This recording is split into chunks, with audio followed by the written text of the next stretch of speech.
If your YouTube algorithm looks anything like mine, you might have noticed an odd occurrence lately. Among the rabid congregation of Halo Infinite is Dead videos, a long-dormant entity has awoken from its centuries of slumber. Halo is good now videos? In my very short time on the YouTube platform, I've already learned that if you're too positive about 343's Halo, you're a shill. If you're too negative, you're a leather-clad Channing Tatum for old Bungie.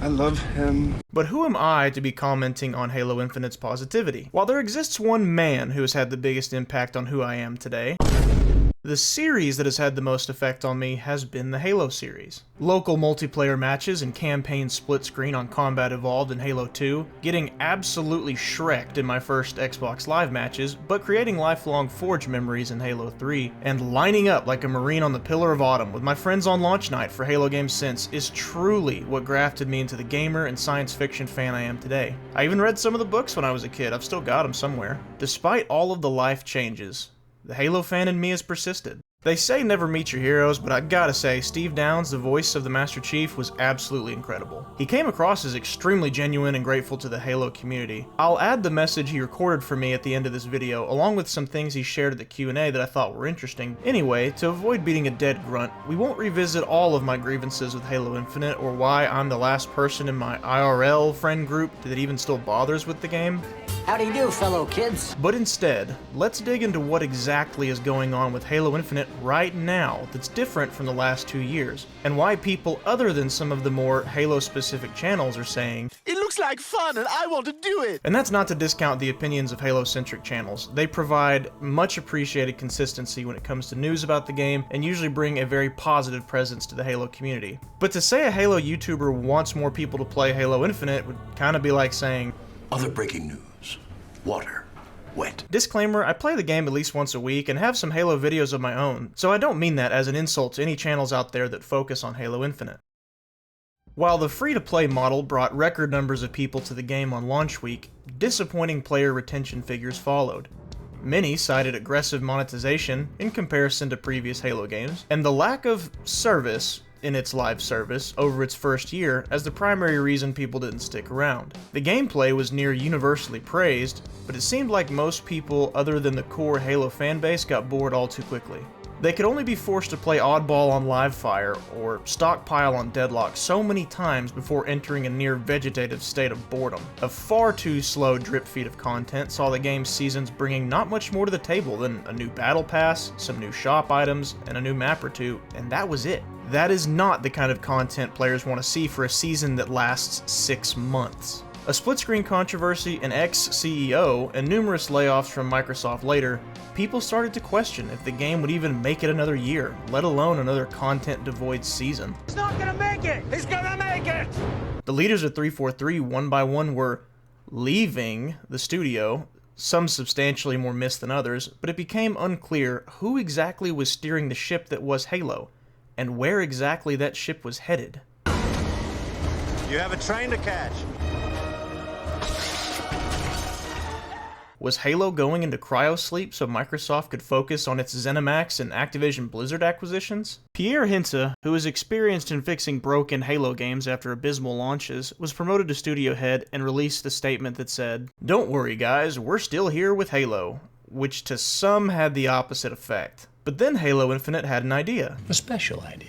343 needed a way to up the content produced, but with less resources and public support. To do this, they decided they would start utilizing community creations in the game's Forge mode to drop new maps into official playlists. Releasing both player-made content and dev-made content would help them avoid overhyping things like they did with Empyrean, or the Lone Wolves playlist that turned out to be Battle Royale from Wish, then was pulled from the game months after it launched. 343 did a 180 and chose to quietly release content, but more frequently. Because of this, the sheer number of maps skyrocketed from 10 at launch to around 50 in 2023. The majority of these multiplayer maps were added this year over the last 6 months or so. Halo 5, despite the 40 lashes of criticism it still receives by fans even today, is often praised for its conveyor belt of free content added post-launch. Some people who worked on Halo 5 have since said that was unsustainable, so it looks like 343 is trying to not have a redo of that by utilizing player-made content and sharing the load. Some may point to player-created content as laziness and be outraged at that out of principle, but if I could add my 2 cents here,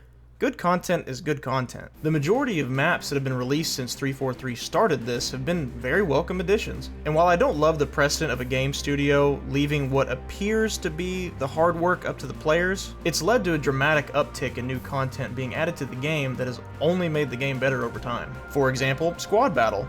It's a pretty simple addition to the game's list of modes. It only changed the player count to 8v8, but it's one of Infinite's top played game modes thanks to its use of Forge created maps. Old school players were reminded of the good old days of Xbox Live Halo, and newer players were introduced to maps that still played just as good as they did 15 years ago thanks to some tweaks for the new movement.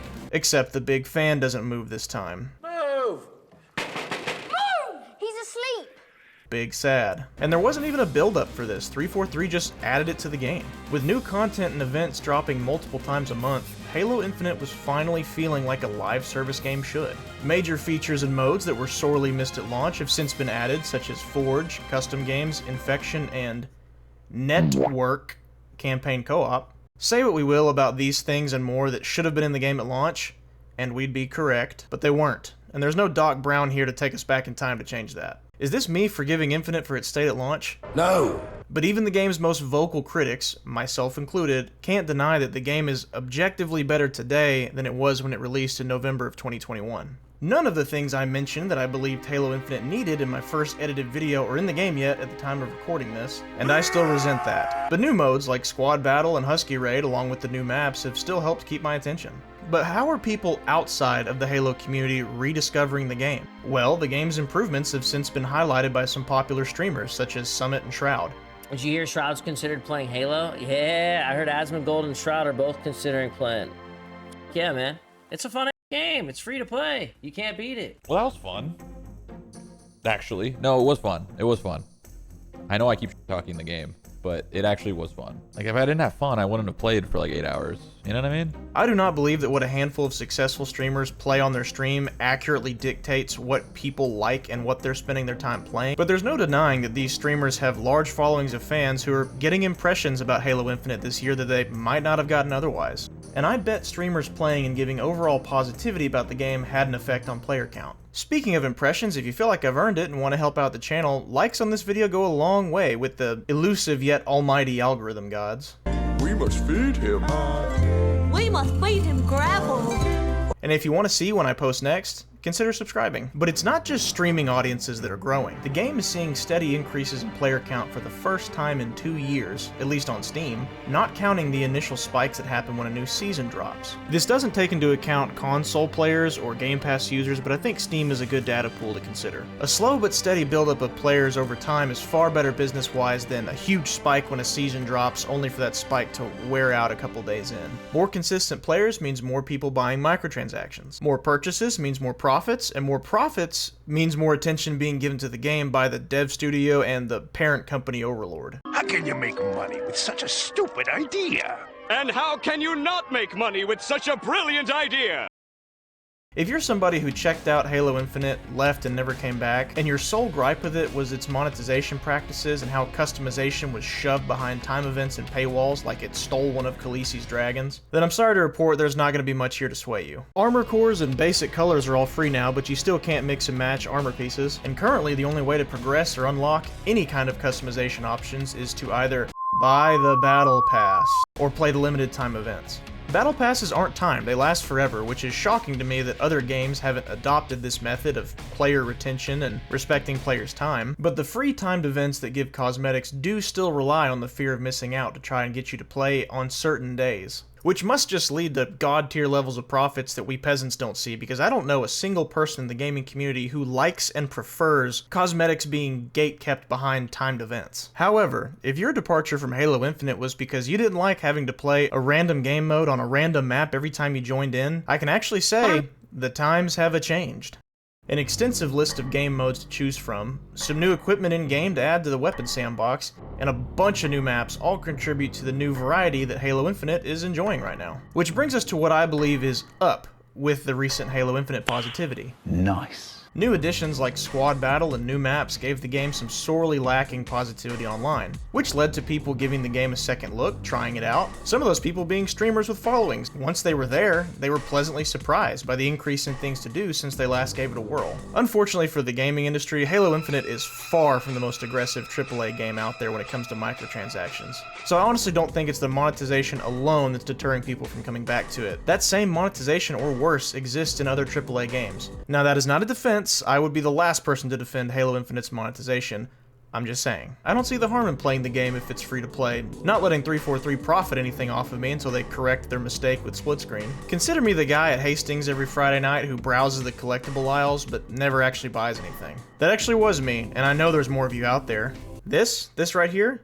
This is our fault. Since Infinite came out, and even still today, rumors are aplenty of what might be added to the game later, like a Battle Royale mode, firefight, being able to place enemy AI onto Forge maps, which in my opinion would be massive for this game and the industry if that's true, and playable elites. But with Halo Infinite, I have about as much trust as J. Jonah Jameson has with anyone that's not his barber. You don't trust anybody, that's your problem.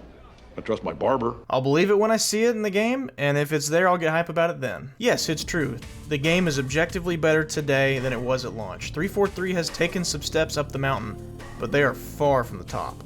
It's still missing plenty of legacy Halo features, and a lot of people still report desync being an issue. Personally, I haven't noticed it at all on my Series X, but I definitely do on my PC. But with those problems, there's also a very clear, newfound commitment to the live service that 343 had originally promised. Is that due to the shakeup of leadership? Fired. Is it because updating a game that already exists is all they're able to do now that so much of their team has been let go? I don't know. Well, I won't be spending any money on the game until split-screen co-op is added. To explain, the split-screen controversy with Halo Infinite is... We already heard that one, asshole.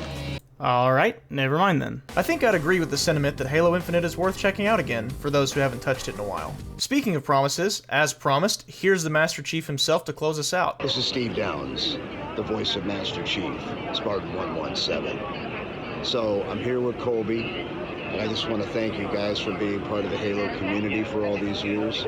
Continue to stay strong, have each other's backs, stay healthy, and most importantly, finish the fight.